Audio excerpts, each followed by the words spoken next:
Hello and welcome to episode 106 of the Arena Regulars podcast. I'm Zach, And I'm Jeff. and we're your source for drunken Magic the Gathering arena content. That's right. A couple of regular dudes drinking some irregular beers and talking about Magic the Gathering, in particular, the online client MTG Arena. That is right, and this episode is all about standard. So we're going to be talking about the standard decks that you've been seeing on the ladder in the events, as well as what you might be seeing in some of the events this weekend. But first, each week we bring a beer. We drink Jeff's, then drink mine, rate them on a scale of bronze to mythic, and choose the best for last. So with that, Jeff, what is on tap?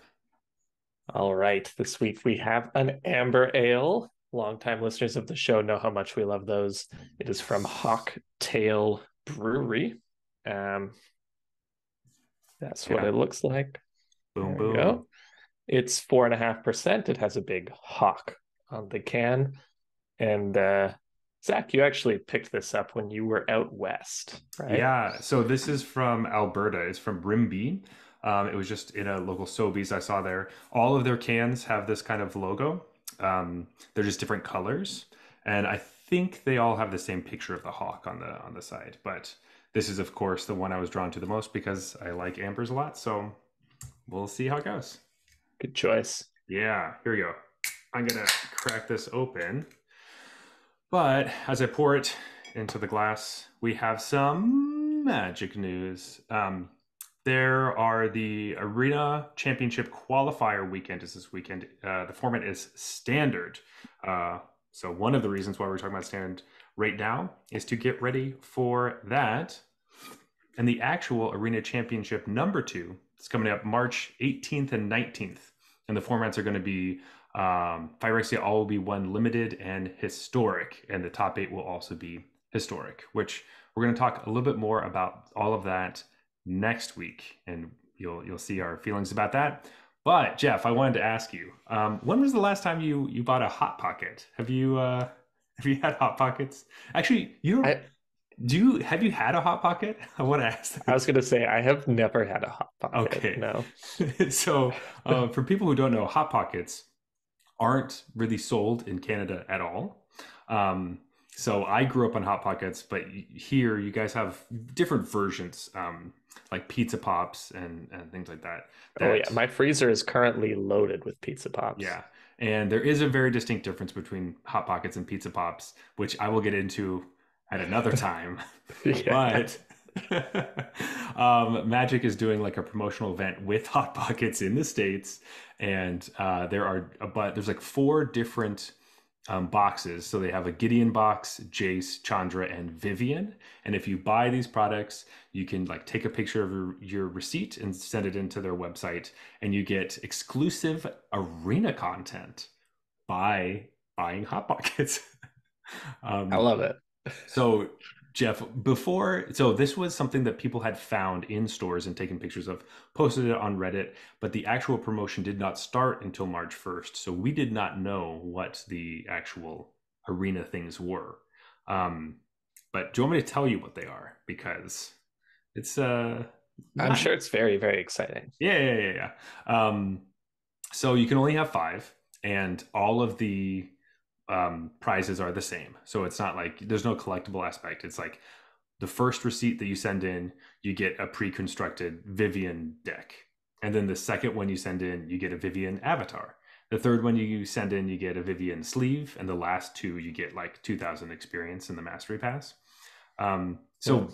obviously not really for us or other people who are very, I don't know, who play Arena ever, especially because the Vivian that they're talking about, you get 2 copies of Vivian on the Hunt, which was from New Capena, which we famously did not care for that card and didn't Yeah. want it. um, but honestly, this promotion seems pretty good. It's like a mono green deck. They have the list.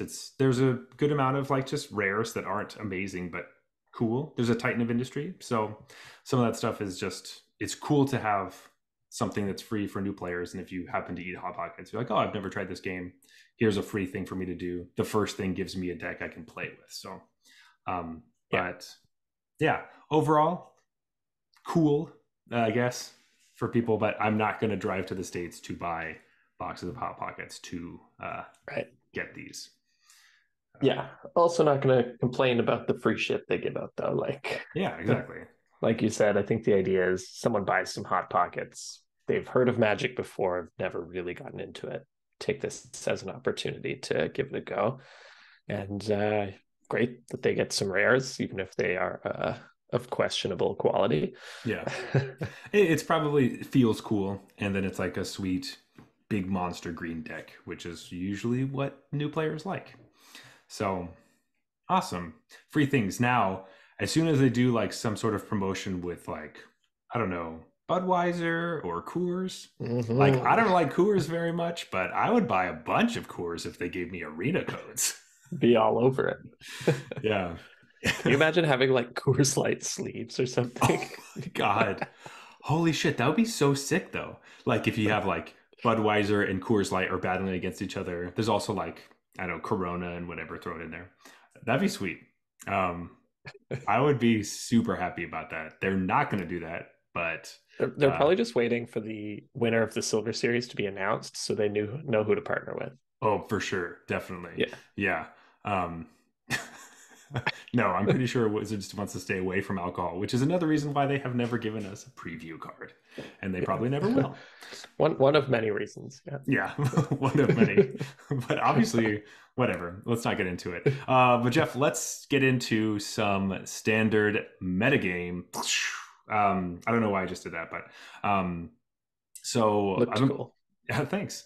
I've been playing a lot of standard recently, knowing that we want to talk about this. And there was the best of one qualifier last weekend for this weekend qualifier, and then the best of three, of course, is this weekend, which I'm kind of working towards. I can't do it this time around, but I know that in future events I will be participating. So working towards that has been really fun, and I've been playing a ton of events and seeing a lot of the different decks. But You've what been cleaning up too. yeah, I sure have. Um, but what about you? How are things going? Yeah, I've been playing a lot. I was planning on playing in the best of one qualifier, actually. I was like, oh, I'm going to do, because the Arena Open was limited and the best of one qualifier was standard. And I was like, I have enough gems to enter each one time. Hmm. And so that's what I'll do. I'll play one limited event, then I'll play one standard event. So I play the limited event. I kind of like flop out 2 and 3, whatever. Uh, and I was like, okay, and I'm about to click into the standard event, and then I realized that next weekend, like I'll be visiting my family. That's my mom's birthday and stuff. So Hmm. um, I just can't play in it, even if I qualify. So then I was like, all right, I'll go back and do the Arena Open again. So I was very close to playing in the best of one qualifier, but I actually did not play in it. Yeah, that's funny because I had a very similar plan, which I joined the Arena Open, went 3-3, didn't go well. And I was like, oh, maybe I'll do the qualifier. But my mom is visiting me this next weekend. So, um, mom's ruining our tournament I magic know, goals. classic. Classic moms. Yeah. Um, but anyway, uh, what I mean, there we're gonna basically go through some of the decks that you're going to be seeing in these events or on the ladder, and the ones that you see most often. We'll talk about first, and we'll get into the ones that you see a little bit less of a little bit later. Slash, what we like or a deck that I want to talk about it, but I'm gonna not talk about it for a long time. So anyway, Classic. classic, bury the lead. Um, but the first deck we're going to talk about is one that has been around for quite a while and is still really strong and probably the best deck. It has a lot of ways of combating all the other strategies everyone else is doing, and that is Grix's mid range. Oh boy. Yep.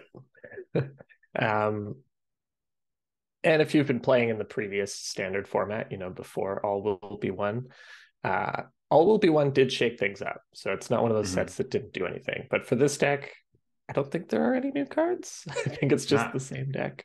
yeah, and it's still like the best one, and you'll see it constantly. And this is the deck that if you, I mean, nobody has a great matchup against this deck, I think, but just you can't build your deck and be like, oh well, I fold to all the cards that this deck plays, um, Mhm. because it just plays all the best cards that are like just value town, basically. Ugh. I hate this deck. I'm sorry. I'm gonna come out. It's so annoying. So this is like basically Moist Rakdos, but we're playing Corpse Appraiser just for Ugh. value. And the main game plan is invoking Despair your opponent into Oblivion, which is Mhm. such a horrible card. Yeah. I hate it. I hate it. I'm so over Invoke Despair. Yeah, seriously. I don't have like a huge issue with the card Invoke Despair. The issue I have No. with it is that we have a three-color deck that reliably casts it on turn five. Like Exactly. the whole point, it's one black, black, black, black. The whole point is that you have to be very dedicated to black to play this. A three-color deck should not be able to consistently cast this on time Mm-hmm. all the time. Um, but it does. And that's part of what leads to like the games feel very samey. This deck Mm-hmm. always does its thing. It always does the same thing. They always seem to have a turn three Fable of the Mirror Breaker all the time. That never doesn't happen Yeah. somehow. And then you're getting hit with like, if they want, they might choose not to do it. But generally, like you can expect to get hit with Invoke Despair on turn four because of the stupid treasure token. Um, I think Ugh. that's my main issue. It's Mm-hmm. like you're saying, we're sick of it, and the reason we're sick of it is it just happens too often. It just happens too consistently. Mm-hmm. Um, Otherwise, I think this deck is pretty whatever. Like, other than the I'm gonna just just hit you with turn after turn after turn of Invoke Despair, starting like way too early in the game. Everything else, I just look at the card. I'm like, okay, it's like an okay card. I know. It's just like the annoying, it's just the play pattern of like, I play my 2 drop, you kill it with your 2 mana removal or like counter spell. You Corpse Appraiser to get a card back, and then you're playing Shieldred into Invoke or some variation of that. And like just kind of knowing like I have to play into all these things, and then you get value because I had to play into your counters and your removal. It just makes I there's nothing inherently broken about it. It's just frustrating, and I'm tired of like having to try to get multiple planeswalkers on the battlefield so that I can keep one of them. I like Yeah, it also breeds like you have to have a bunch of creatures because you have to have things to sack to them, but also, well, then there's another deck we're going to talk about in a little bit that kind of feeds on that, but like that makes Wedding Announcement better because you have to play Wedding Announcement so that you have a bunch of creatures so that you don't sack your best ones to Invoke Despair. then But you then lose the wedding announcement. exactly, so then you have to have another enchantment. So um it's just it just makes you can be set up for a turn that's like, okay, I'm not like favored, but like I'm feeling pretty good, and then they slam that and you're like, oh gosh, okay. So Yeah, and obviously the issue is you can't play around it by like, oh, I won't commit an enchantment to the board because they draw a card and you lose 2 life if you do that. So it's like mhm, not even, sometimes it's debatable which one's better. Like, do I yeah, want to, I know they're going to play this card. What should I do? Should I play my enchantment or not? I either get one turn of value out of my enchantment and then lose it, or like I lose two things and they draw a card and I lose 2 life. Like, I actually just don't know. Um, and again, that is fair because the card costs an outrageous mana cost. yeah, So if it was just horrible if they didn't have all three types, then it would be ridiculous. But it'd be nice if the black, black, black, black was actually a constraint and not yeah. just completely trivial. Well, yeah, because we have some interesting like monocolored decks we're going to get into. And having a mono black deck with that card, that would feel like, oh yeah, well, mono black plays that plan because that's a Right. good card to play That's in the that. payoff. But Um, when you can do it, the mana bases are just so strong. Like you have so many good lands, and it and just the like just playing treasures and Corpse everything. And Appraiser on 3 and always, then Invoke on 5. Like yeah. that should be a little harder to do than it is. So that's where I come from. The I hate this deck, but obviously it's very good, and this is the matchup that you just expect to play when you're playing standard. So Yeah. yeah, not, and I'm also coming to this where I think the standard metagame is pretty interesting right now. Not like Mm-hmm. I don't like this deck, but there's always a deck I don't like playing against because that's just Magic. Like there's always like I'm never super excited to play against like Azorius Control, but like I'm happy when it's like there. So having decks that you don't like in a format doesn't really mean anything bad. But this is the one I don't Yeah. like, and it's the most prominent one. So yeah, I get Yeah. it. So one thing we'll talk about is like over this past weekend, there were a few standard events, specifically like the Asia regional qualifiers, so Japan, Korea, East Asia. There were a few different big events. Mm-hmm. 3. Do you know what the Grixis mid-range metagame percentage was if you take it across all 3 events? No, what is it? 65.46%. Oh God. Duh. Wait, that's what this says. Is that right? That can't be right. Is it? No, it can't be. Where where do you see Hold this? on. I sent you the performance matrix. Below that, it has the metagame share. But it Oh, the looks like it's metagame just over a share. quarter. Looks like it's 30. It says 65 on the left, but then there's like a pie chart, and it's definitely a little more than a quarter. Yeah, that's definitely not. I wonder if it's all just doubled for some reason. So let's say it's like 32 and a half. So that's huge for a standard um, deck to be like essentially a third of the metagame. Mm-hmm. Um, so, like Zach's saying, you're going to play against this a lot. One thing I've noticed, there was recently a standard challenge on MTG Online, and the guy who won it was kind of bragging about how he did it so easily with Crixus midrange. I think he like didn't drop a match. Um, and what they did was they moved away. And you'll find out in a second why I'm bringing this up. They moved away from certain cards and towards other cards.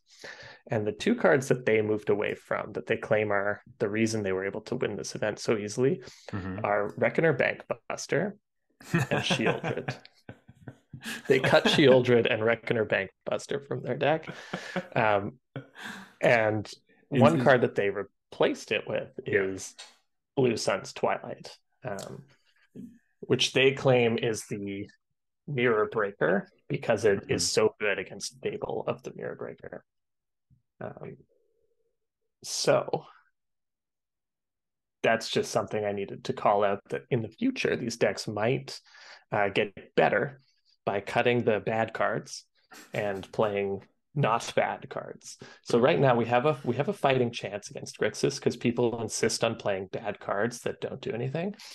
And if they stop doing that, it's going to be really, really tough. So we can expect this metagame percentage to Uh, keep increasing, assuming people listen to this champion of the standard metagame challenge. I also love that the cards that you're taking out of this 3 color like greedy mana base are double black, which is already good for them, and then a colorless card, and add a Colorless, double yeah. blue card. Oh come on, Yeah. where like none of their other cards are double Alongside your play. quadruple black. And you're like, this is how Yeah. you win. You make it even harder to cast your spells, but it doesn't matter because you can still cast them on time. We realized that that's the strength of the deck. Um, I love that. It's funny because I've been playing like I've felt the opposite about Reckoner Bankbuster. So this is the card that Jeff hates and has talked about a lot, and how much he hates Reckoner Bankbuster. And it's in so many decks. I've been playing against it and with it a lot, and I don't use it nearly as much. Like I don't value it as highly as other people do, which may be to a fault of my own because I should probably be drawing cards off of it. But people really try to protect this card like heavily. Oh yeah. Um, People like make the whole game about this. Usually if my opponent plays this on 2, mhm, I like breathe a sigh of relief. Because I'm mhm. like, I tend to play decks where it doesn't matter. So it's like, okay, if that's your 2 drop, like you're in a world of pain, my friend. Um, because everything in your deck draws cards. Why do you put a card in that all it does is draw cards? That's what I don't Mhm. really get. True, Same with true. Shieldred. I actually played a match the other day where Shieldred was on the battlefield for my opponent for like 8 turns, and I had an option to kill it at so many points, and I was just like, but it's not doing anything. I'm just going to leave it, and I ended up winning that game. And I was just like, man, I'm not seeing what everyone else is seeing about this card. The thing was around for so long, and it was gaining 2 life a turn, and I was losing 2 life a turn, but that just didn't matter in the game. Um, anyways, those are thoughts that I've expressed before, that both of those cards are overrated and you should be at least exploring other options. I think it's fair to say there are metagames where those cards are good. And I think it's fair to say that based on some of the decks we'll talk about later, those cards just aren't what it's about. Decks are either trying to kill you or go over the top of you. Like, why are you still playing cards that are for mid-range slugfests? And they're not good. They don't win the mirror either. So maybe Reckoner Bankbuster's good in the mirror, but everyone has so many abrades that I'm not even sure that's true. Like, I think part of the person's point was cutting Reckoner Bankbuster leaves you with all these crappy abrades in your deck. Like, Yeah, that is true. The next deck we're going to talk about actually kind of goes into this, which I want to talk about, which is well, sorry, before we get into that, I did want to say that the Grixis mid-range decks did not perform extremely well in some of these tournaments. That's worth calling out. Yeah.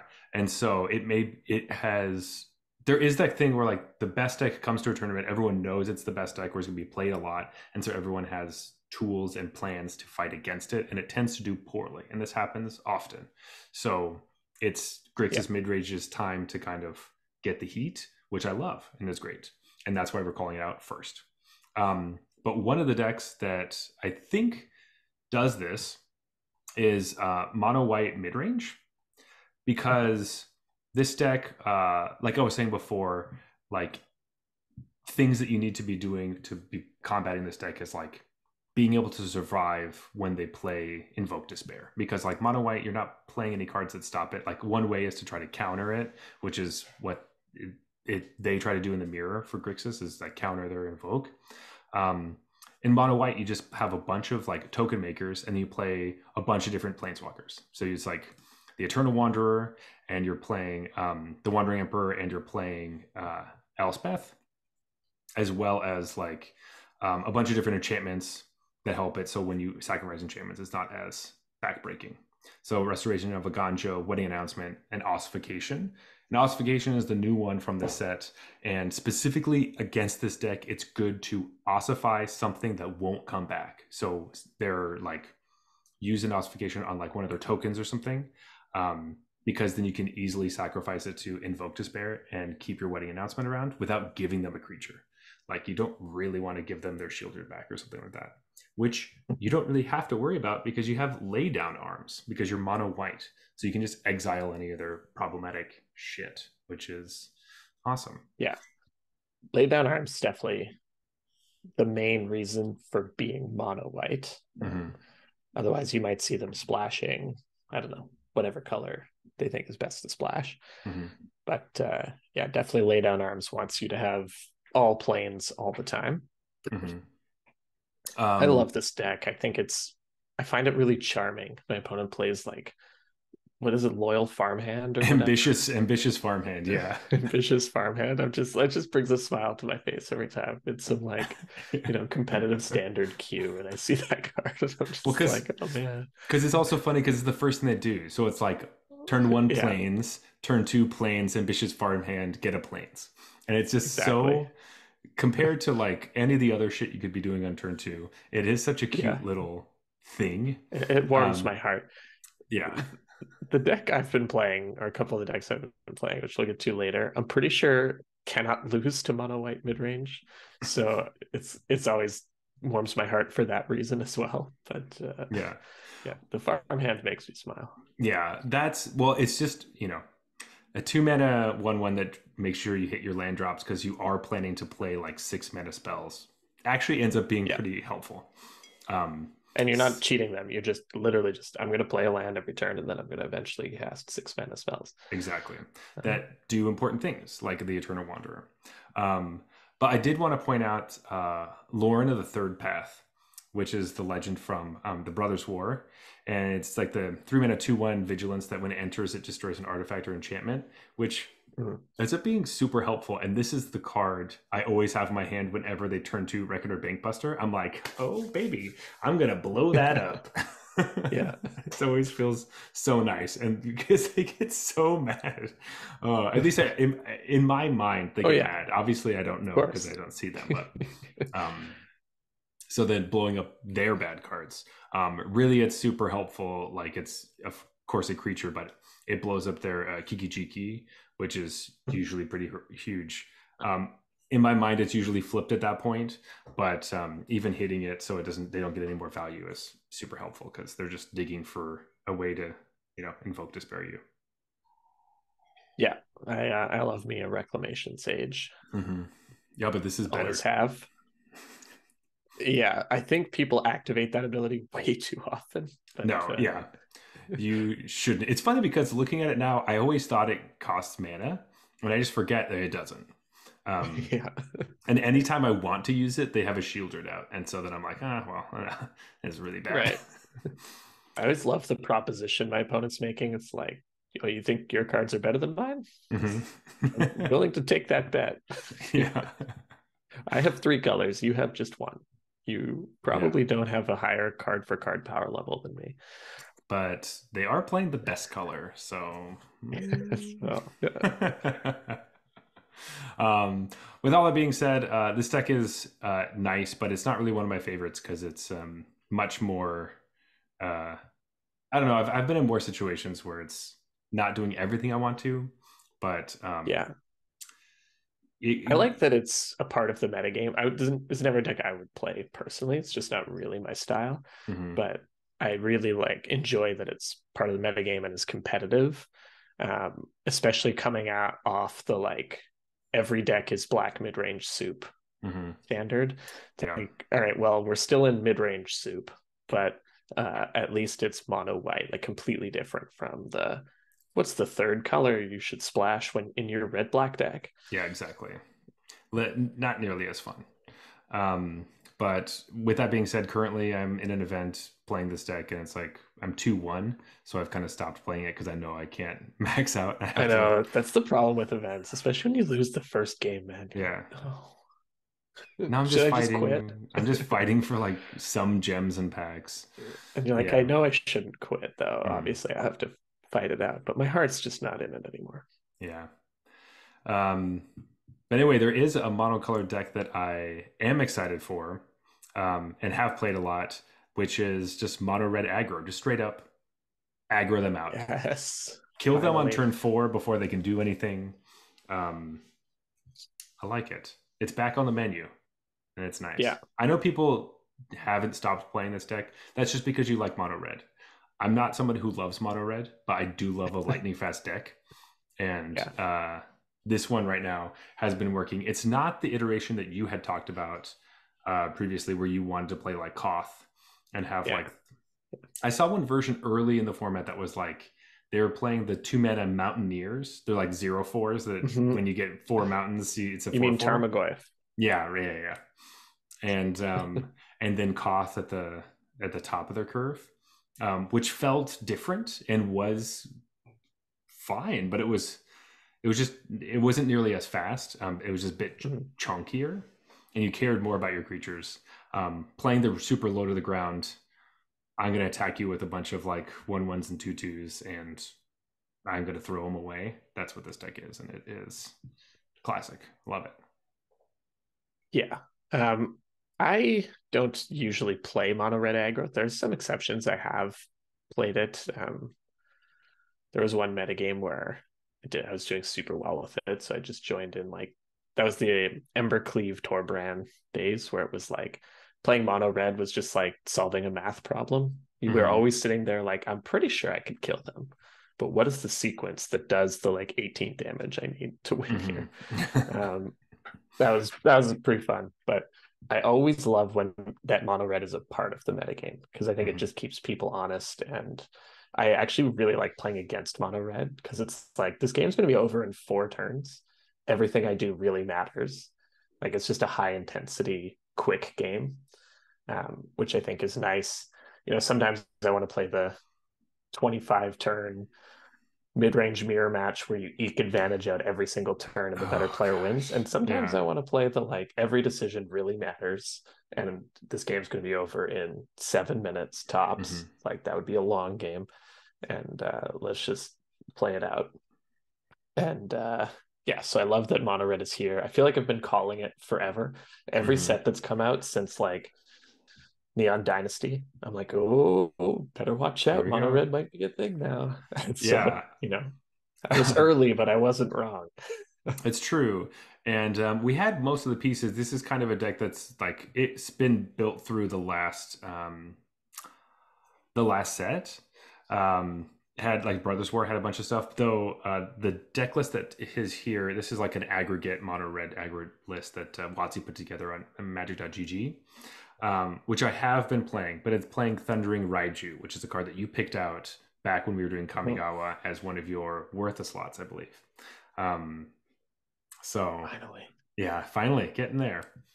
Just got to give you the praise. I do like that this list is playing Furnace Punisher, which is like that uncommon 3 mana 3/3 with Menace.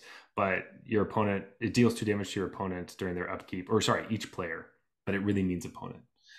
If they have fewer than 2 basic lands, which it's funny because having it in the sideboard is perfect because there's a lot of like monocolored decks that it's obviously horrible with, but a lot of these like color soup, just like good stuff, whatever invoke despair decks that are playing 3 4 colors.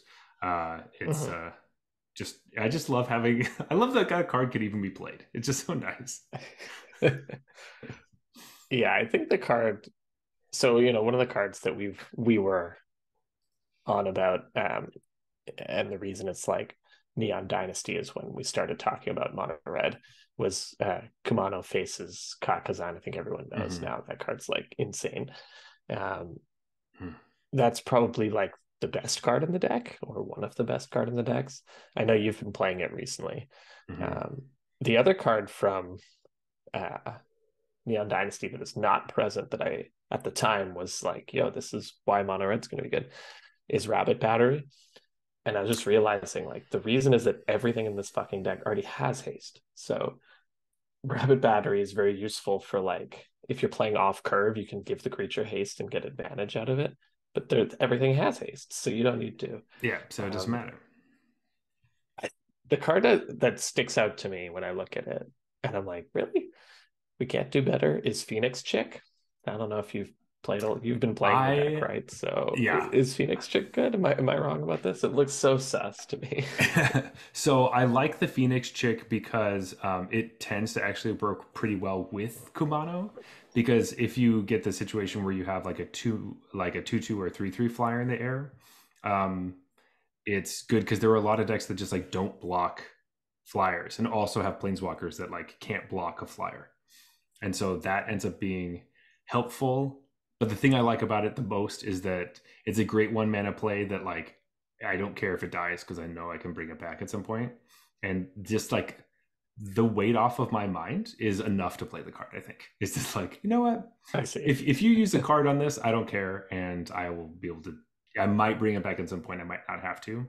Um, but the fact that they were going to use a card on it feels good until I play against the deck that's randomly jamming like 4 main deck and the festivities or whatever. It's like the 1 mana deal 1 to everything. I'm like, oh gosh, okay. I Uh, thought you were gonna say, what's the like shock that exiles? Like I'm oh, playing that shit. That's me. that's That's me who's main decking that's true. That's true. that. Um, but overall, like I was able to win an event with this deck, and I like it a lot. So I think there might be some tweaks from this list, but I think most people say that. A lot of people say you should play more Jayas, which seems good, but for the most part, just I don't know. Not having a planeswalker that gets sacrificed to invoke despair feels good. Yeah, you know, that's a good point. I mean, although if investing. they're casting Invoke Despair, You're probably they've lived too long. That's true, but sometimes they'll do it thinking like, oh, this is the card I'm supposed to play and win, and then it's just like, well, I sacked a creature and lost 4 life, and you drew some cards, but you can't play anything, and you're gonna die next turn. So, Right. but anyway, uh, this is one of the decks that I have been playing because I do like those lightning fast like games as well, and Mhm. I love punishing greedy mana bases. It's one of my favorite things, and this is one of the ways to do it. Just Yeah. take him out. And you already mentioned the Furnace Punisher. Literally, Hmm. that's all it That's does. what it does. So, um, yeah, I've been seeing a lot of these decks. They tend to be the ones I expect to see the most.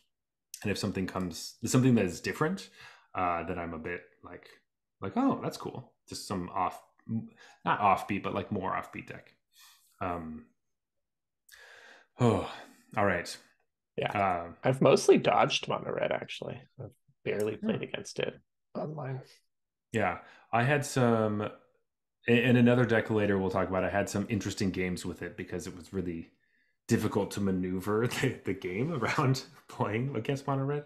Um, though, I mean, Jeff, we should probably talk about the elephant in the room and what's been the big buzz and what a lot of people are talking about is like any reanimator deck playing Atraxa. I was gonna say, is this our half court shot coming I up think here? it's not the deck we were, or it's the deck you were kind of putting together.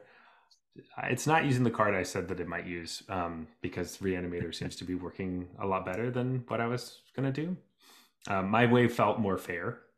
Um, Yeah. Um, but yeah, so there's two Atraxa variants really. There's black well, I guess there's kind of three. There's like the old school white based reanimator decks. I think those are mostly out of the meta. yeah. They were kind of popular for like a few days, maybe even a week, Hmm. but they've been pretty much replaced by essentially Rakdos based. They're almost always Rakdos. Sometimes they're like Jund, and sometimes they're Mardu. Like the Mardu variant gives you the angel that you can reanimate as well. Hmm. So you're not all in on Atraxa. Jund gives you just like better cards. Like you just kind of play a Jund mid range game that tries to reanimate stuff, and Rakdos gives you better mana. So those are like your three options, but they all essentially do the same thing. They take the red black mid range shell and they throw in what is it, Cruelty of Kicks? Is that what it's called? Yeah. Yeah. Cruelty of Uh, Kicks. which is your reanimation spell, and they try to reanimate Atraxa. And Atraxa, like the red black shell, already plays so many ways to discard cards, Hmm. like Fable of the Mirror Breaker or Blood Tithe Harvester, anything like that. Sometimes you might have Liliana kicking around. Like it's just you don't have to do any extra work to like do the usually reanimate is a two-step process. How do I get the big fat creature into the yard, and then how do I reanimate it? The idea behind these decks is like, yeah, if we just slap Atraxa in our black red mid range decks, we'll get her into the yard. Like we'll draw her at some point, we'll discard her, and there you go. And then we'll just put in like a kind of mid rangey card that happens to reanimate in Hmm. Cruelty of Gix as well. And that's basically what these decks have going on. They're Yeah. okay. I don't know. Yeah. I've played one, which is the one I saw the most, and the one I haven't seen a bunch of different ones, but the ones I was actually seeing was like that Grixis one, because you still have you're playing off color triomes, and then you're getting treasures from your Goblin Shaman, so then you can hard cast it, which happens a lot of the time because it just for whatever reason Arena has that thing where like you get like bad matchups for whatever deck you're playing. They just like know somehow. I don't know what it is, but like Yeah. you grab a new deck and then the first game you play against is like your worst matchup, and you're like, what? Okay, whatever. Um, so I played against the Invoke Despair Grixis mid ranger a lot, which we have a lot of the same cards, except for they have Corpse Appraiser, which eats your graveyard, and that ends up being really difficult to play against. So then you don't want to discard Atraxa until you're about to reanimate it, but then they just have counter spells for you. So I ended up just having to kind of just play a regular game of Magic and forget the whole reanimate thing and just play Atraxa if I ever could, or side out the combo altogether and just play fair Magic, um, Right. which ended up working fine because I was just treating it like a kind of regular combo deck. Um, but it's one of the other weird things that you're talking about, Reckoner Bankbuster being a card that you don't want to play.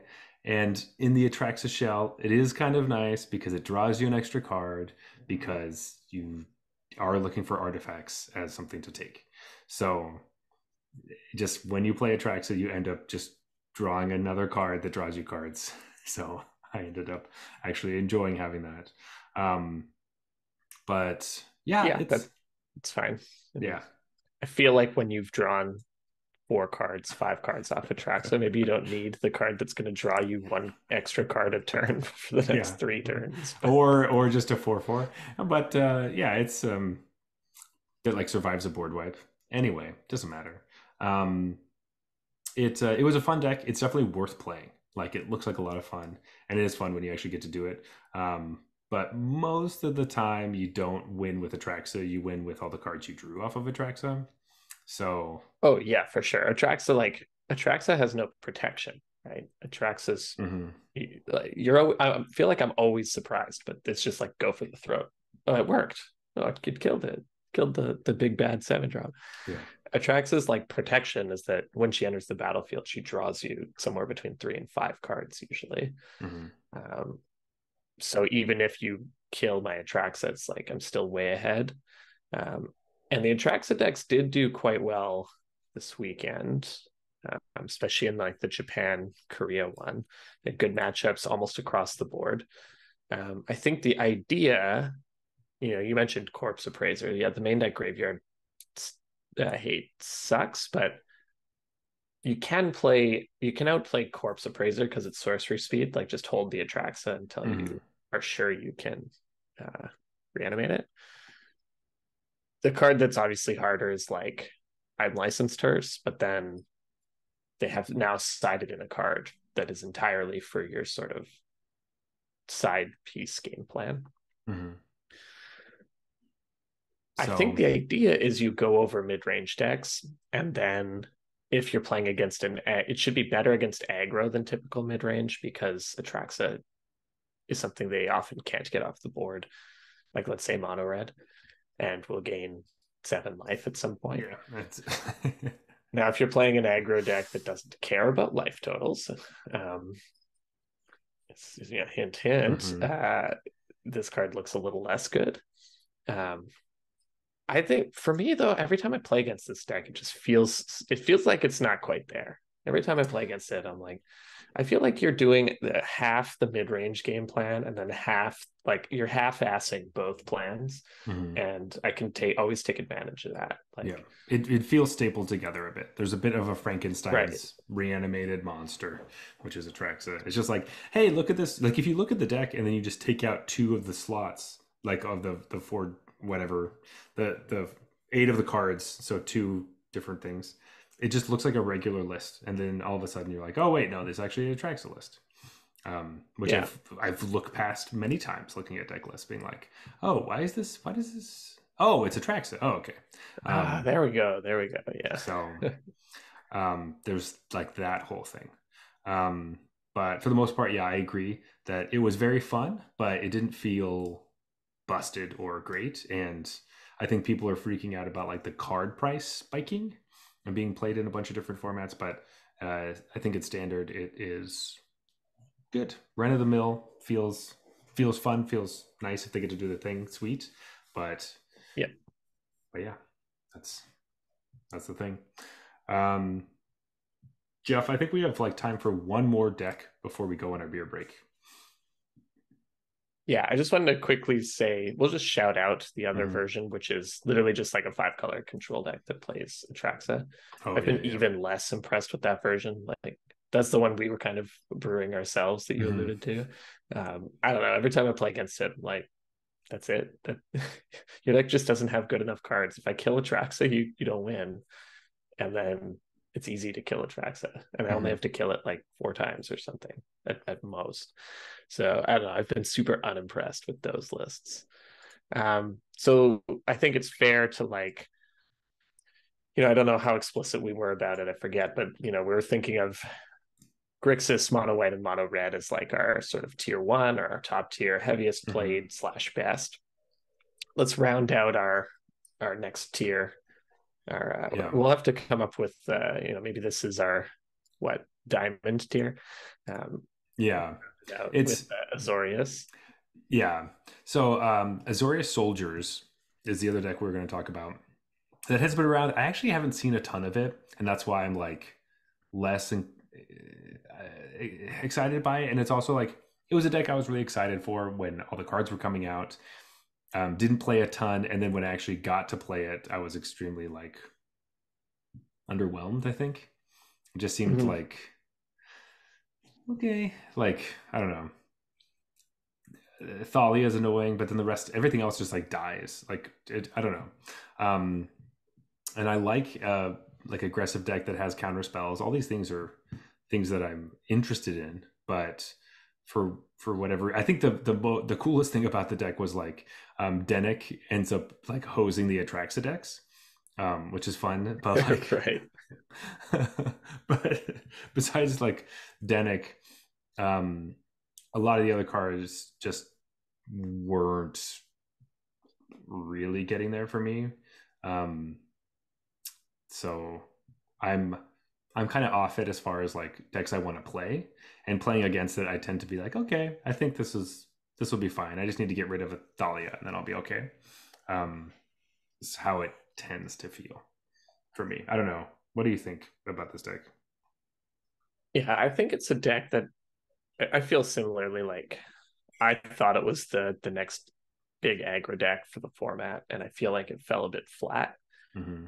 Um, but still it is good enough to compete. I think it's just a lot of people were expecting it to be top tier, and it was for maybe a few days or maybe even longer than that. And my memory's just failing me, but like I feel like it never lived up to the hype or its potential really. And so it Mm-hmm. netted out as just like a solid choice, but not the best choice necessarily. I think it has really polarizing matchups. Yes, this is like a And great best of one deck.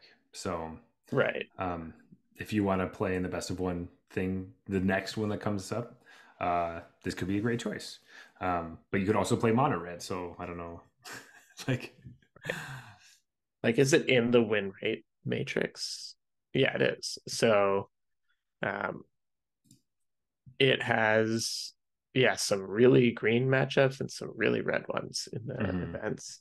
Now, it didn't show up in a huge sample, so all these are relatively low sample, but it looks like it beats the crap out of mono white mid range, mm-hmm. um, then loses to mono red aggro Yeah, pretty bad. Um, so it's one of those like if this is the deck you love, it's good enough. You can play it. Like it's probably not tier one. I think tier two is super reasonable place to put it. mm-hmm. If you're one of those, angle shooters, this could be like a tool in your back pocket Oh, if that's if true. mono white mid range starts to really take over, or if mono red aggro's metagame share really starts to go away. People are like, you know, not not playing the mono red. This could come in and just snipe the right metagame. Mm-hmm. Yeah, I guess that's a good way of putting it. Yeah. It could be because I get so down sometimes when I just like play a deck or like play against it. I'm like, oh, that was easy. Oh, that seemed cool at one point. Not anymore. I'm off it forever. I'm done. Yeah, now I'm on mono red. Yeah. And I'm like, fuck this deck. But no, you're right. Like, I mean, we haven't talked about my favorite deck yet, so we'll get to it in the Same. second portion of the episode. But yeah, I don't see myself playing Azorius Soldiers anytime soon, and not super stoked with the wild cards I used to build that deck. So maybe that's another reason why I'm like about Yeah, it. Because that's one of those decks where it's like, yeah, you had to buy these for this specific deck, and you cannot play another deck with these cards. yeah. Um, That's true. Things I don't think about when I talk about my no pass list, but maybe I should start thinking about That's true. versatility. Versatility is Good call something, out. yeah, I just don't come up with. But anyway, with that being said, Jeff, I'm gonna finish this last bit of beer, and then we'll go on a beer break and be back with the rest of the decks. Right there with you. This beer break is brought to you by our patrons over on Patreon. That's right. You're already supporting the show just by being a listener, but if you want to support the show even more, well, Patreon is the best way to do that. Plus, you get to vote on your favorite co-host by clicking the big old buy Jeff a beer button. Or the buy Zach a beer button. So go to patreon.com/arena regulars to vote on your favorite host. Or if you'd rather send us beer emojis rather than real IRL beers, we take those too. You could do so at our Discord channel. The link should be in the show notes. That's right. It is in the show notes, Jeff. And I got another beer for you. This one is exciting. I've had this one for a while. This is from a beer shop. You may remember that I bought another beer from that may have exploded all over us. So it's got some sweet art, but it's from the Little Beasts. It's their table saison, and it's called La Petite Duchesse. As I am horrible at speaking foreign languages, I apologize, everyone. As Jeff speaks French, kind of, so makes me... I would say La Petite Duchesse. Well, there you go, Duchesse. Anyway, might not be right though. We didn't learn the word for Duchess in school, so I'm just Okay. pronouncing it how I think it would be pronounced. I was going to say I think it's just Duchess because no one else says Duchess, but also, to be fair, Americans screw up everything. Anyway, it's 4.5%, and it's got this cool picture of like a goat elf demon soldier thing. I don't really know. Is this... maybe it's literally just like a... what are those half goat, half people called? Satyr? Satyr, yeah. Man, I can't believe you forgot that. I'm Satyr sorry. Wayfinder? Best card ever? Anyway, Jeff, you ready to crack into this I absolutely puppy? am. All right, here we go. Ooh. I love a good saison. So We haven't had one in a long time. they're not super easy to come by. They're not the most popular in this region. Like I know if you go to Quebec, they're everywhere because I think it's partly a French thing. But... oh, that makes sense. I guess literally the word. This is also made in Whitby, Ontario, for those wanting to know. Well, I'm waiting for this to come down a little bit. Same thing happened to me. Yeah, it's a bit foamy. So while I'm waiting for that to come down, we do have some more decks we're talking about. This is our next kind of bracket. And honestly, these brackets are just kind of decks I've seen more often or less often, as opposed to like strong and weak. Yeah, I think of them at exactly that, like metagame share, but also not official, just kind of how we feel. Exactly. And I think the first one I actually want to talk about is the mono blue tempo deck, because this deck has been around for a while. This is not new by any means. It just plays a bunch of like really cheap counter spells and draw spells to get into your Jin, and so then all your spells cost less, and then it gets huge because you've played a bunch of instants and sorceries in your graveyard, and maybe they also play Tolarian Terror and attack their opponent to death in like 2 turns, while making sure nothing they play sticks up to the battlefield. It's also a deck I like a lot and have played, so I do enjoy it. But this is the weird matchup. This is one of the weird matchups where I was like playing mono red, and it's like we're just kind of like 1-for-1ing each other, and then like Blue Sun's Twilight is one of their finisher cards, and it like doesn't really work well with the mono red deck, but also at the same time it's like even just like a 0-4 or a 1-4 is like a problem for the mono red deck, because eventually you're like, I can't really attack easily into this. And that is just, and those ended up being really interesting, weird games that I wasn't initially thinking were going to be fun. I was like, as the mono red player in this situation, I had to play it twice to get my last 2 wins were mono blue. And I was like, this is... wow, twice in a row. Yeah, it was like so weird. I ended up taking it down, but they were really cool, interesting matches that weren't just like... they didn't end very quickly, is what I'm saying. It's like there was a lot of weird jockeying in a space that I wasn't familiar with, so it's quite fun. But yeah, what do you think about this deck? Yeah, a lot of people hate this deck, I'm sure, because it has counter spells in it, and so people aren't going to want to play against it. I've always been a bit underwhelmed when I play against this deck. It feels like you can really tell the draws that line up well, that they go, you know, whatever, filter my hand, drop a hottie Jin, and then counter everything you do for the rest of the game. It's like, okay, I guess you win. But when they don't do exactly that, like their game plan doesn't line up, they just have so many cards that the power level is just kind of low. Now, I Mhm. haven't really played against this deck in a long time. It fell out of favor for a really long time and just recently kind of reemerged. And I haven't had the I've been fortunate enough to run into it twice in a row in any of my recent leagues.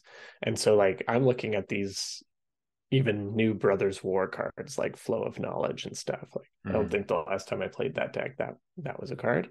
Mhm. So that looks like, you know, some significant upgrades to the deck. Um, I think in terms of all will be one, I think you already mentioned Blue Sun's Twilight, but I think that's like the only thing. Yeah. Um, it does like it. I don't know if it has like a great matchup, and like the win rates from this last weekend are fairly poor. Um, Yeah, so it didn't have the best weekend. no. But I do think like against Grixis, it has a nice fighting chance. You do have to, they have so much removal. So winning the game ends up being the difficult part is being able to keep Right. your win con around. But keeping them from playing Invoke Despair is fairly possible. Obviously, your entire deck is built to stop that card, so Yeah. that's good. Probably smart for the Grixis player to just side it out. Um, but uh, overall, um, I don't think it plays super well into this metagame uh, for kind of a lot of those reasons. Um, Especially if the decks I want to play are all like really cheap cards, and so it's good to Yeah. play against these decks because you can play 3 spells in a turn. They can only counter so many of them. Um, And honestly, like this deck spends the first few turns playing like consider mhm, stuff like that. It's relying on keeping you off your game with like fading hope, which is pretty freaking bad against like mono red, or it's mhm, bad against a lot of the low to the ground decks. Um, and obviously, like Dahlia is a huge problem for this deck. So if you're on the draw against Dahlia, I just don't know what you do. Like you yeah, can't fading hope it on end steps. You have to untap and spend 2 mana to fading hope it. and then they just replay Uh, it, and you and can't you're play not going to anything be able to else. counter it because Hmm. it's too fast. Um, so that seems like a big question mark for me. One thing I wanted to talk about was this deck did pretty well. Well, okay, not overall, but one player did very well with this deck. They top aided the Japan Korea regionals, Keisuke Naito, and they had some pretty specific choices that I was curious about. For Delver, most of Okay, the yeah. lists I've seen don't run Delver anymore. So I was surprised that Delver. One Tolarian Terror was Hmm. one. And then he's playing 22 Island as their lands, no Otawara. Hmm. And it's got to be for flow of knowledge. That's the only Yeah. thing that I can see where, and it's like, wow, is that, I could see it, I guess, if you're playing for flow of knowledge. That you But it's always want surprising to to me draw. that that's better than having like even one or two Yeah. Ottawaras or like another utility land. No, just 22 island. I guess I kind of dig it. because like if all your cards like draw cards and bounce creatures and counter creatures, then not having that in your deck and play less lands. I don't know. That is interesting. I kind of like I like that someone top aided with that deck where nowadays if a deck is playing anything that if you're playing the color that you could play one of those lands, you're gonna play it. Like almost Exactly. all of Yeah, them. it's Besides some of the refreshing to see a mana base that just says 22 island. You literally just never see that yeah, anymore. Yeah, it's because it's not And even it's not playing literally like, because you're seeing it right now. yeah, but it's not playing like Mishra's Foundry or No. anything crazy. I like that. Yeah, that makes me happy. And this Um, person only lost in, I believe, the quarterfinals to the eventual winner of the entire event, who we'll touch mhm. on a little later. Yes. We're really bearing the lead on this one because I feel like at this point you've got to know what the deck is. But The we people do. who already know are just like, oh my Oh my God, God. Yeah, just yeah. Jeez. let's get Uh, to it. but we do have at least one more deck we're going to talk about before that. I wanted to get your take on Watsy's like aggregate Jund mid range deck because I haven't seen a lot of Jund. And Okay. um, it's similar to it's like basically the same game plan as the Grixis deck, the Grixis mid range, except for they're just playing obviously green cards instead of the blue ones, and they're still doing the Invoke Despair plan with all the normal people with Fable and blah blah blah. But they have been playing some like Tyvar, Jubilant Brawler, which I know you have your eye on and you've been working around with. So have you tried? Well, we're going to talk about Tyvar. Okay. Well, have you seen this Jund deck around at all, or does it? Because to me, this deck looks like just a worse version of the Grixis deck because, like, the mirrors like not the mirror's terrible, but like if you're playing having counter spells is just so much better than all the green cards you put in your deck. To me, um, Glissa Sunslayer is a card, and is definitely annoying as hell. But I think if I'm doing the Invoke Despair thing, I'd just rather have counter spells. I think. Yeah. So this deck is pretty similar to what I've been seeing. Mm-hmm. Um, I would say like this particular list that Watsy's put together is a pretty bad list. I think even more than the Grixis deck, you're not super interested in Shieldred in this deck. I think that's just like people are just porting over Grixis, cutting blue cards and adding green cards Mm-hmm. without thinking too much about it. You got to cut those Shieldreds, and I think you want to be a little more all in on. I would play 3 Tyvar, probably not 2. Mm-hmm. Um, and I would also, my version doesn't run Bankbuster, Yeah, of but I course. think okay, you're fine if you want to run Bankbuster here. I think the idea here is that it's actually better Grixis in a lot of matchups. Mm-hmm. Um, the head to head, not sure, but basically, like the idea being that you have better interaction against Atraxa decks with Armored Scrap Gorger. You can tap it at any point to just as your 4 main deck options to get rid of something from a graveyard. Um, That's true. and Glissa is kind of like just a better 3-drop than Corpse Appraiser. Like That's Corpse Appraiser is kind of underwhelming. I don't know. People it like is. I guess it's good because when you have it and then you have a copy it a bunch of times and shit like that. It's like, okay, fine. If you're living the dream, then Corpse Appraiser looks really good. But there's so many times when my opponent just plays a 3/3 for 3. And I'm like, oh, nice. This is the best deck in the format. Give me a break. yeah, Um, I mean it won like the world championship, but yeah. I mean yeah, I that's just don't think, I think Corpse Appraiser is like fine, but it's not the reason Grixis is good, So it's to me, true. it's not like an untouchable. And I think Glissa's sort of undeniably just a much better 3-drop than Corpse Appraiser. Um, Yes, that's definitely true. Um, so I'm definitely sorry. I'm not saying the Corpse Appraiser is better than Glissa. That's for sure not true. yeah, Um, I know. Like it's different, right? Corpse Appraiser gets its money on the way in, and Glissa has to stick around. mhm. But it's like the upside on Glissa is crazy if it does stick around. And then Unleash the Inferno. This card's been in and out of the metagame for a while because sometimes it just blows everything up. It's a really like Mhm. clean answer to Fable. Yeah, But yeah, it ultimately these are pretty similar decks. it also deals 7, which kills Atraxa. So, um, Yeah, I think the main draw to this deck, and is why I would focus on it more than this list does, mhm. is like the Tyvar Blood Tithe Harvester stuff is crazy.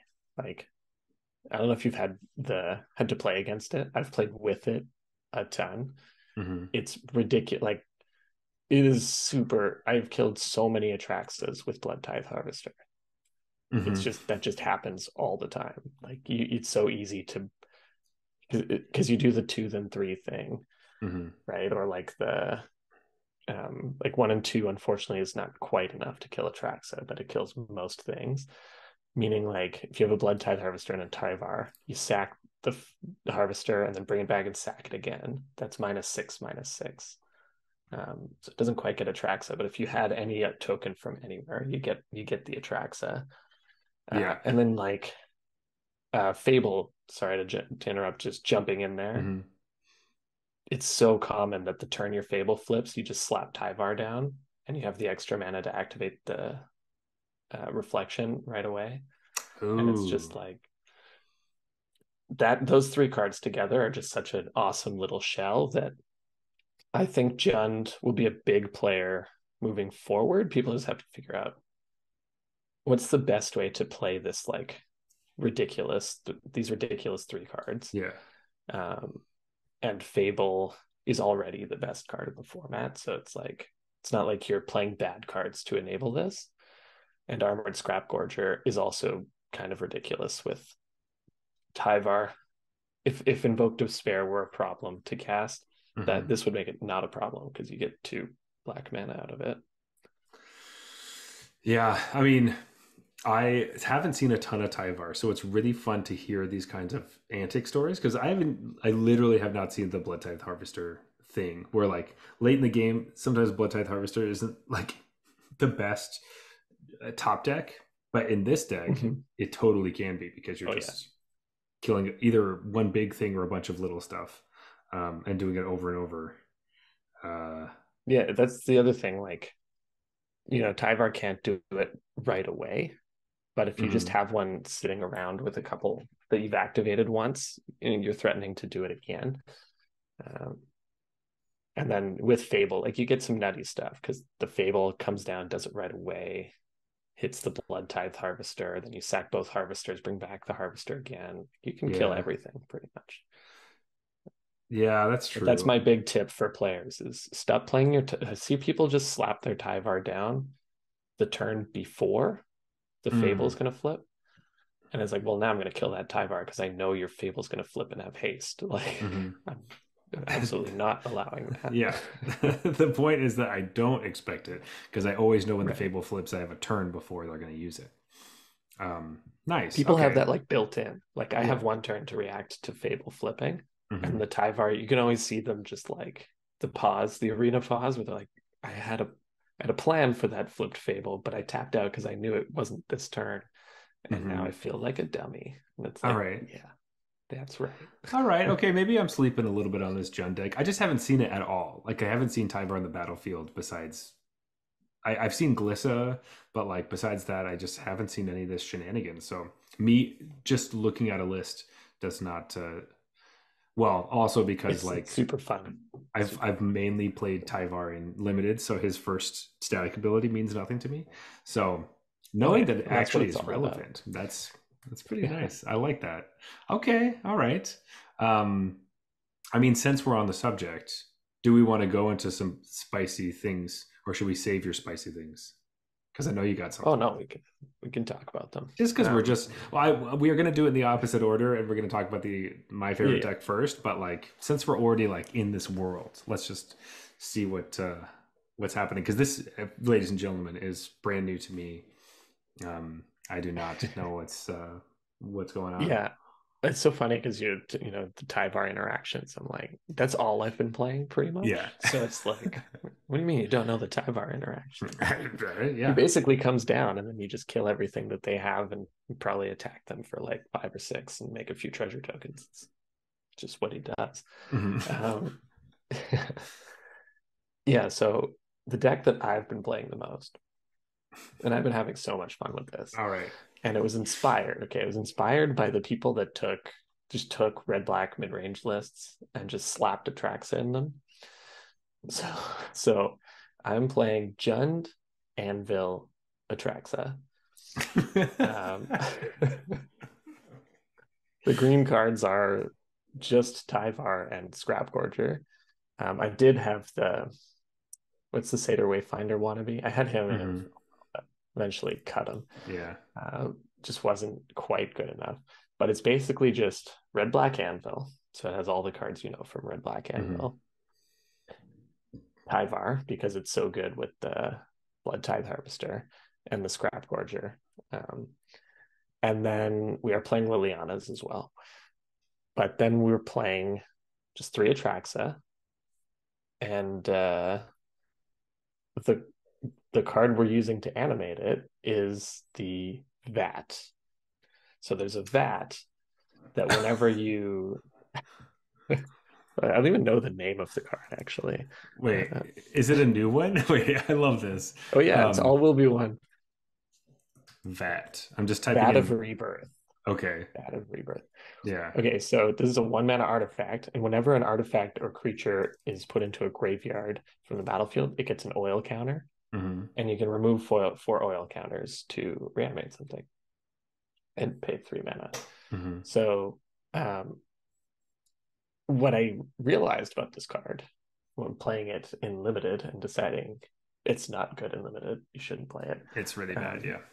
but what I did realize later was that like treasure tokens, sacking Oh. blood tokens, they all put counters on this. So it's pretty easy to get this to 4 actually in the Anvil deck. Um, it's pretty common that it has 0 on it, and you untap and you just easily put 4 on it and reanimate a track set. Um, Yeah, because even sacrificing a blood token to put Atraxa in the bin gives it. yes. Oh gosh, that's awesome. Oh, And that's then you fun. attack with your 2/2, you make a treasure. They're often dumb enough to block, and then Hmm. you get the oil from that, and then like they kill your 2/2, and then you're like, okay, sack my blood token and reanimate a track set. Thanks for blocking. Um, uh, yeah, it's pretty trivial to get 4 counters on this, and often it's like I have 9 counters on this or something. Yeah, It's so you just can sitting there. just do it whenever you And I already want. have a track set in play, so I'm just like, I don't know, I can still reanimate a blood tithe harvester. Um, what's awesome about this though is if they kill Atraxa, they're just not out of it. I'm just bringing it back next turn. Hmm. Like you can't just get out of like the other reanimator decks. They have 4 reanimation spells in the whole deck. They have 4 attract. If you kill Atraxa enough times, you just don't ever actually have to deal with it in Oh my combat. You god. just don't get out from under it. This one. Oh um, and I like that it's basically an aggro deck. yeah. It's like an aggro combo deck, and so it's super fun because nobody's expecting it either. Oh my I god. love when you win game 1 with just the Anvil plan, Hmm. and then you come into game 2 and they see you discard a track set. It's like, what? What? Did they sideboard that in? Like, what is this game plan? Oh my gosh. Yeah. That's so funny. Wait. I love that. Okay.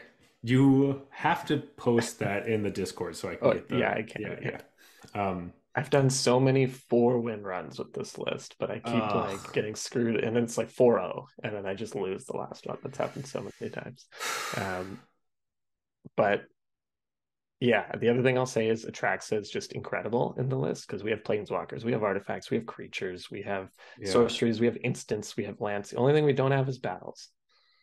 Yeah, well, soon we'll figure out what a So battle they're is. like reanimate Atraxa, get back like um I'm blanking on names here, but the new like sack an artifact to destroy a creature. That card's really good because you can sack an artifact, and Hmm. usually you have to sack a creature. Um, get back one of those, you get back you get a Fable the Mirror Breaker, you get like a Liliana of the Veil, you get a Blood Tithe Harvester, you get Uh like a land, you get a the best land ever, Boseiju. Like you're just laughing, just man. come on, man. All right. Best land ever. Yeah, Should we just have an episode yeah, about all the best lands and then like I just leave that off the list? that's right. Um no, that's Yeah, awesome. so it's been super fun. That's that is not. I didn't think Atraxa was part of your game plan at all, and I did not think that Oh you're going to yeah. play an unplayable uncommon from a draft set.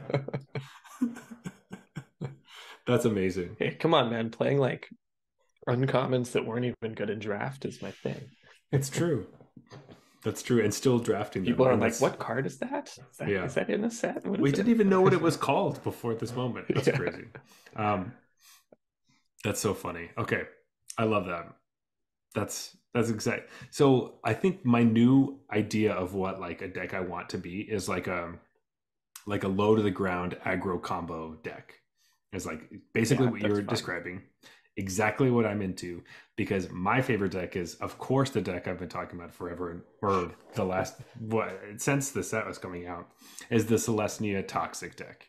Everybody knows this deck. Surprise. It's not surprising. It won a regional championship piloted by Ray Sato. So congratulations, Ray. That's fantastic. He's It means heading very to. little, by the way. The deck could be awful, and that could still happen. That's very true. His list was also crazy and not what I was playing at all. He was playing um, like I don't know, the Slaughter Singers and the Exile creature, but the main one that was like I wasn't familiar with, or not familiar with, the card I didn't think anyone would be playing in standard, and definitely not win a regional championship with, was Charge of Mites, which is like the 3 mana draft all star, but like it Dude, at the just. start of the format, I didn't even think it was good in draft, and then it slowly like had to creep up my I ladder, guess and I was you're. just like, "Oh, this might I be like the best white common." Yeah, I guess maybe you're right. It's really good. I don't know if it is a for sure all star, but you're gonna see it, and it's gonna be good. It's just not amazing, but the he's played 3 copies in his deck. He played Love it. 4 copies of Mirex. 4. Like I played like the deck that is on the aggregate one has 1 copy of Mirex, and then I added one as like my extra land to add to the You're deck risque. because I really liked Mirex. It's super helpful in like any sort of attrition decks where you're like, I just need free stuff because the deck sometimes just runs out of gas and you need to do things. Um, Yeah. so making sure to they can't attack because you play 1/1 threats, which are actually 2/1 threats, and all the things you're saying with like gaining life with Atraxa doesn't matter because your life total doesn't matter, and I just care about Mhm. poison. Though every once in a while you obliterate them with like a double striker because you're playing the duelist, and they just like stopped looking at their life total. They just looked at their poison, and they're like, "Oh, I'm only going to get 2 poison counters." I'm like, I just dealt like it's a 6/6 double strike that I'm attacking you with. Like, Still 12 damage. I still like killed you. So, um, but so that's obviously the aggro part, and then the combo part is when someone, namely like these Grixis decks, try to attrition out your venerated rot priests, but you have 2 on the battlefield, so they're like, okay, kill one of them. I was like, all right, protect it. That's 4 Yeah. counters. And then they're like, all right, kill the other one. I'm like, protect it. That's 8 counters. And they're like, You're all right, dead. you're dead. And like I've in a 1 turn cycle, I've been able to like go from 0 to 10 poison without attacking. It's just like, and it just happens. So I think aggro combo is like the name of the game. Like I'm That's where it's at. in love with them. I've trophied twice with different toxic lists. I love them. So I definitely want to play your deck. But um, if I was going into a tournament this weekend, I think Toxic is 100% what I'd be playing. Um, Mhm. and I also think that people will be looking at Ray Sato's list and probably trying that if they're interested at all. And looking at some of the numbers, like Toxic does look good. Um, there are a bunch of ways to combat that, though I think Mirex is one of the biggest ones. Like if people are some of these lists, like I was saying before, play one. I think if people start targeting a toxic strategy, which the things they can kind of do is like wipe the board a bunch or play the what's her face, the 2 mana 3/3 that makes it so you can't have more than one poison counter a Malira. turn, Malira. Those are Who the plays that though? Like other toxic decks is sideboard deck. as a Like sideboard one. There was because no one's playing green besides this deck. Yeah, and like I guess like some John stuff, but John. yeah, um, but yeah, I say this is a sweet deck, and it's definitely really good, and just make sure you're heavy on your protection spells because those are the ones that win you the game. Um, and there's a bunch of cool sideboard options and stuff like deciding that you're going to kill your opponent with damage instead of like in certain matchups. Just be like, all right, I'm not going to kill them with toxic, so I'm going to take out a bunch of toxic creatures and play my wedding announcements or um, switch out different things for my destroy evils or like put in my wandering emperors, and they're just focused on something else, just like juking your opponent in those different ways. And then in the third game, putting all the toxic stuff back and like coming at them. Uh, that has been a ton of fun for me. Sideboarding decisions galore. I love it. Um, as as someone who is not good at sideboarding, I still don't think I'm good at sideboarding, but I've been having fun sideboarding, which normally it just feels That's like a the first chore. step. Yeah. So if you don't like sideboarding, I think that playing a toxic deck and switching up your strategies might be a good way to get into it because that's made me more excited. Now, is that a good strategy? I don't really know, but it's been working for me and I've liked it. So There you go. take Yeah, everything I say with a I grain of love like salt. transformational sideboards Oh, always. This is I don't know if this is quite there, but it's like definitely similar not. in spirit. Yes. I think the more transformative is like taking the combo out of the deck, then bringing it back in. Reed Yeah. Duke knows it more than anyone, but um, uh, Read Juke. yeah. Um yeah, I looked at this list from Ray Sata. I'm just like, man, that's like a pretty solid limited deck. Like, yeah, Right? love it. Yeah. Oh, Pretty. hey. I'm looking at it like every non-land card of the main deck is from all of one, every Mhm. single one. Yeah. Um, The love only, it. I think yeah, that's super cool. like the cards that aren't from All Be One is like Homestead Courage, which is probably at its best in this deck. Um, it's like And Ray's that, not even playing that. which I think to me is nuts. I think you should keep the well, no, because he's a pro player, so why would I? I think I like Homestead Courage. Um, in It's this, no charge of the mites. but Charge of the Mites. Sorry, you could target your own creature, I think, with Charge of the Mites, but you shouldn't. I think he was really, really high on go wide and attack, like just attack Right. all. That's what it seems like to me. That's like, you know, get rid of your blockers, attack with a lot of little ones, as opposed to Yeah, I where wonder if it was like a way around Atraxa. Like he knew Atraxa would be there, and it's that's like true. let's just make sure we just go around it. Mm, That's how we beat those decks. yeah. Plus invoke if you're putting too many card slots to protect your venerated rot priest, invoke doesn't care and just makes you sack Mm-hmm. it, as well as Liliana, which isn't as dominant but still happens. Um, that's true, I guess. Just having two venerated rot priests and like top taking a homestead courage is just like boom boom. So I win. So I win. It just feels so good. Though to be fair, Yeah, this is more towards the aggro side and a little yeah, less towards the combo the side. combo side, which I like the combo a lot. It also reminds me of like auras in a fun way, where it's like, you just win out of nowhere because of your Mm-hmm. protection spells and different things. So Yeah, it has a bit of that vibe going on. yeah, which I like that, but I also understand that it's maybe is not the best, but whatever. I I don't think care. I'm interested to see if moving forward, like I wonder if Ray won this tournament in part because people weren't.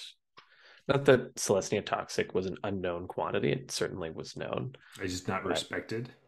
wasn't Like, respected. And now I wonder if, like, all right, people are going to start preparing for it a little more. You're going to see more brotherhoods, and so you're going to see more mm, cut downs, and um, in the wonder if the maybe. deck can still hold up Mm-hmm. Yeah, to this that is level of scrutiny.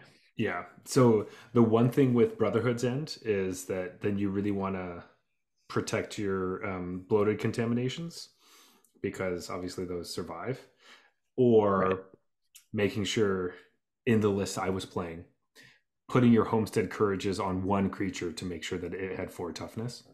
Mhm. Um, so, but overall, this deck playing against mono red was really interesting because the dichotomy between Skrell's Hive being your best card if they're corrupted, but being your worst enemy if you're not corrupted was really Yeah. interesting. So I like, love that design of Skrell's Hive. because like in if I am on the play, it ends up being like one of the best cards because they can't deal with it, and there's just no way they're going to race me. And if I'm on the draw, it ends up being horrible because like it can be the difference between like the three It's going to turns that I lose you was a on. few life. Yeah, Yeah. it'll be like a whole card in their hand. Like even if it just deals 2 damage, that's just one card that they didn't have to draw. So Hmm. anyway, it's Yeah, that's super fun. I guess you probably take them out on the draw. I would keep. I would usually side out 2 because drawing multiples is horrible. Um, Yeah, but being able to have them already corrupted and slam it and then attack was really really that's true. important. Yeah. But not wanting to play it on turn 2 is huge. Being like, I don't want this as Gotcha. a 2-drop. I want this as a my late game late game my turn 4. That's late. Yeah. Yeah. So, Last turn of the game. but anyway, those are my standard world, mostly toxic and aggro, which is Love it. great. Love it. And Jeff, again, well, 2 things. Give me your list, and I want it. Well, what stage is it in, first of all? Because we haven't really, like, do you know you want more work on it, or I'm pretty happy with is the it? main deck. The Mm-hmm. sideboard's kind of jank that I've just Well, yeah, thrown together that sort of works. that's always. Um, do you? I don't want to put you on the spot because I always do this, but do you have a name that you've been thinking in your mind for Oh your deck? no. That's the problem. I don't. It's just called like Anvil Atraxa Yeah. in my Well, that's what it would be called in a tournament, so that's probably good enough. But I will say, listeners out there, if you're interested in this deck, it's going to be posted in our Discord. So you have to come find our Discord in the show notes. And then if you can help Jeff name the deck, that would probably be pretty great. I yeah, think. Sounds great. I would love that. Yeah. Because naming the deck's the hardest part, right, Jeff? It's not building it or testing it or. The most important, Yeah. I usually Absolutely. reserve names for decks that have made it through the process, like Yeah. played it a bunch, I still like it, and I think it's pretty good, then I get a Mm-hmm. name. So I think this is right at around naming stage for this Okay. deck. Perfect. Well, there we go. Um, I just want to play it first. Actually, you know what would be really fun if I was playing against it somehow, and I was like, wait, no, Yeah. no, no, he's going to play Atraxa. If they turn one vat, I know that Atraxa's coming. Um, Yeah, exactly. It's got to be a track set. that's got to be Atraxa. Love it. Uh, but anyway, Jeff, do you have any final thoughts before we move on to last call? I think overall I am relatively happy with standard right now. It's been fun. Mm-hmm. There is you know, playing against Grixis mid range over and over again can get tiring. And that does happen. Sometimes you jump into an event and its first 3 opponents are Grixis because, it has pretty close to 1/3 metagame share. I think that's going to start to change a little bit. I actually don't think the Grixis deck is that good. Like it's good.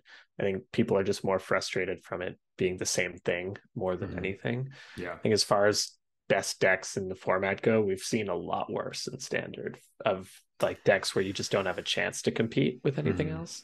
And this isn't that. Like this deck can be beaten by brews, it can be beaten by other meta decks. Like there are decks it's bad against. And Mm-hmm. so I think a lot of people like to complain, obviously, Would I like to see Fable go to open up some more space? Probably, even though I love the card.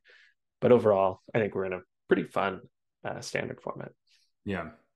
Uh, I definitely agree with you. I think standard has been super healthy, and the wide variety of decks I'm playing, even I mean, Grixis aside, Mhm. has been great, and all of them seem pretty interesting and fun. So yeah, I kind of came into this week prepping for standard, being like, oh, I don't know, we'll see if this is like exciting, and it became extremely exciting. I was winning, Yeah, so that was probably a big reason why. that's what drives it. Yeah. Yeah, but it has made me excited for more decks I could play in standard and really put focus into it. So that's not what I was expecting. I was expecting to be a complaining little whiny bitch about it, actually. So I'm happy I didn't have to be. and, That's great. and it's cool that you can win with a deck that is entirely cards from the new set. That's always Yeah, fun. yeah, which almost never happens. Remember Party? Yeah, that No, I don't. it was never a thing. Anyway, Jeff. Even like werewolves, like had some promise, but just that just didn't happen. Yeah, it was only good in alchemy, and then Yeah. whatever. Oh, I forgot about that. Yeah, so that's the whole thing. Alchemy, I mean. I forgot about alchemy. Yeah, yeah. More on that next week.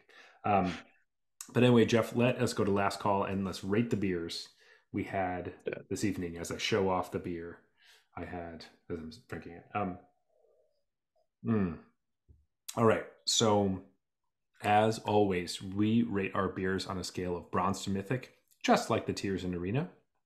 But this has nothing to do with whichever tier you are in currently. Everyone is in different tiers at different times, and it's just a fun way to rate beers.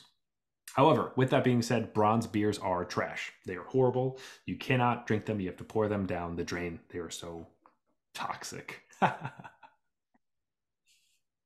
Toxic is trash. Is that what you're saying? Somehow that came out, and I didn't really mean it to be that way, but whatever. Keep going. That's too bad. Silver beers. These are basically they're uninteresting. Macro brews tend to fall into this category. Gold beers are fine, but you wouldn't really think about them again or drink them very often. But yeah, they were fine when you had them. And platinum is rock solid. You will drink these again. Mm-hmm. Diamond beers are exceptional. You like these a lot, and you bring them to parties to show to your friends. And Mythic, these are the best of the best. Your favorite beers, the Atraxas of the beers. Just the best. The Traxxas of the beers. I like that. I like that. Alrighty, Jeff. We got two in front of us right here. Hopefully, I can figure out what I want, but I think I know. Think I know as well. Cool. I have mine in my hand. Okay. And As do I. here we go. 3, 2, 1. La Petite Duchesse. The table say song because I didn't want to have to say the name again. I should have just waited and see what you said. Yeah, no, I'm glad that you didn't. So we picked the same beer, which is Little Beast's Table Say Song. Yeah, I like this a lot. This is I great. like it. It's been sitting in my fridge for a while, and with like the label is the classic like silver can with just a sticker on it, so it feels very I like love that new look too. brewery look. Mm-hmm. And as opposed to the ones that go all the way around, as I'm showing you, these types, which are actually not my favorite type of label. But anyway, sometimes I don't like them either. Yeah, sometimes like these silver sticker ones are like fantastic, but they also like they can give off like new brewery might be not super great. So it is kind of dicey, but this one's really nice. I like Saison is not always my favorite varietal, and I don't know. I really like this style and this beer. What are your thoughts? Yeah. Uh, I really like it. Those who don't know, Saison tends to be like fruity, and it's kind of like an ale that's kind of fruity, but instead of being fruity in the more sour way or like the more traditional thing you think of with a fruity beer, it's just the yeast. So it just has this like farmhouse yeast that you ferment, tends to ferment really hot, and just produce these like fruity esters. So it's kind of like an ale with a bit of a funk to it and has Mm, that just a little sweetness. When a saison's done right, that balance is just perfect. It's just kind of like, I like them a lot because for me, it's like what I want fruity beer to be. mm, When we talk about sours, I like the ones that are beer forward and then juice secondary. And saisons are kind of that, but built in. mm. It's like this is a beer, but it has those like sweet kicks and the fruitiness just from the type of yeast they used. Um, Yeah. and the yeast tends to be a little bit wild, so there's always all also, excuse me, some like very slight like sour vibes that come in as well. And this one does that really well. I think this is just Yeah. what I'm looking for from a saison. It's not like doing anything that I haven't really tasted before. It's doing something that I don't get to taste often and really like, and did it well. Yeah. I think that's what I feel also. And in general, with saisons, they have been a bit funkier to me, or not giving me as much of the sweetness that I've liked. So this one being like a low percentage, like really, really drinkable, but have so much character to it. Mm-hmm. Like, when do you get to drink like a 4.5% that is like very complex? Like, this has a lot of there's a lot of stuff going on in it. Holy shit. Um, Is it really 4.5%? We both yeah. now stumbled over words. So, but yeah, this surprised me a bit because I was worried about it, and I think that this brewery has jumped onto my list of like, I haven't tried any of their stuff besides this, and I want more of it, and I'm very excited by Same. this. And yeah, I don't know. With that, like,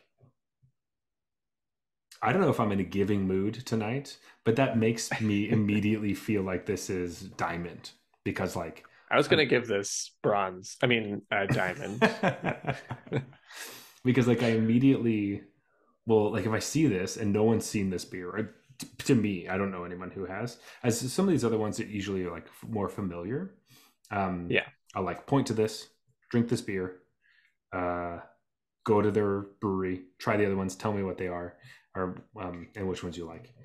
But yeah, absolutely. Yeah. Little Beasts on my radar. Like it. I think for me, the fact that like, yeah, just what you said, after trying this, I now want to go try everything else that Little Beast has. I think for me that could be like a way to describe Diamond. Yes. Yeah. Which our rating system, if you've seen throughout the episodes, tends to be not always specifically about the beer, but the feelings it gives you. It's about beer, so it's Yeah. fluid. I like it. All right. Diamonds for our saison, but our amber ale that we are kind of high on coming in, Mm-hmm. Hawktail. Um, I obviously know my thoughts, so I want to hear yours first about this. Um, how did you feel about this amber? I I feel like I sort of hyped myself on it, and then it didn't meet those expectations, I guess. Like I just really love ambers. So every time I have an amber, I'm like, oh, I love ambers. This is going to be something that I love. And then I tried it and I was like, it's okay. It's not bad. Um, it is an amber. Like it's not like I was Mm-hmm. lied to. I didn't pour it into my cup and it was the wrong color, or like it's a lager or something. It is what it says. It's malty, balanced. You get a bit of caramel. I don't know. I just didn't love it. I wanted it to be more, maybe maltier. I wanted it to be more, just more. Yeah, Um, that's exactly how I felt too. Um, and this is also I've had this one before. I tried one when I was there and already had decided I was bringing it back. And at that point, I was like, oh, okay, yeah. I hyped myself up on it and then tried it, and it felt like, okay, yeah, this is an amber. It's yeah, not my favorite, and I'm not extremely interested to try the rest of their stuff. I probably, obviously, I don't get to see it very often, so I probably would if it was around. With Right. the caveat of thinking, is this going to be what I think? Which is, I don't think it's my favorite. I don't know. It's really hard with We're gonna hype ourselves the wrong way. We're gonna try the next yeah, and then cocktail come thing, be back, like, yeah, yeah, and then like, you oh my try god, it, it was and so good. yeah. So that there could be the ebb and flow with that. So overall, though, like this is a gold like Yeah, it was hot. Yeah, cold. yeah. It's like there's nothing really wrong with it, but I know that I don't. I'm not going to tell anyone to drink. I made you drink it, but I'm not going to tell anybody else Yeah, to I drink mean, it. yeah, Yeah. you did So bring it back. yeah. Back came back, said it's the best beer he's ever tried. I really hyped Jeff up. No. Yeah. Um, so anyway, polarizing beers, but really excited for some more Little Beasts. Maybe we have a Little Beasts like I don't know series coming up. Yeah. Who knows? Tap takeover. Tap takeover. You'll have to find out. But Jeff, I think it is time for closing time. So as always, you can reach us at Arena Regulars on Twitter and Instagram. You can also look for us on MTG Arena itself under the username Arena Regulars Podcast. If you want to find me personally, you can find me at Zulberg. That is Zeulberg on Twitter and Instagram. But Jeff, where can I find you? Best place is on our Discord channel. I go by Regular Jeff there. The link should be down below in the show notes. Yes. Also, please leave us a review on Apple Podcasts. Go to Spotify, follow us there, and leave a review as well. If you're on YouTube right now, leave a comment down below and click our bell. Just kidding. No, I'm not going to put up any of the bells or the things. It's too much work. I'm not dealing with that. But hey, we're here on YouTube now, and you can see our smiling, drunken faces. I know you've been waiting a long time for that. So tell us what you think of what our faces look like. People have already started. But anyway, leave a comment. We'd love to hear them. This has been the Arena Regulars. Reminding you that Ray Sato qualified for the Pro Tour with a limited deck. Good night.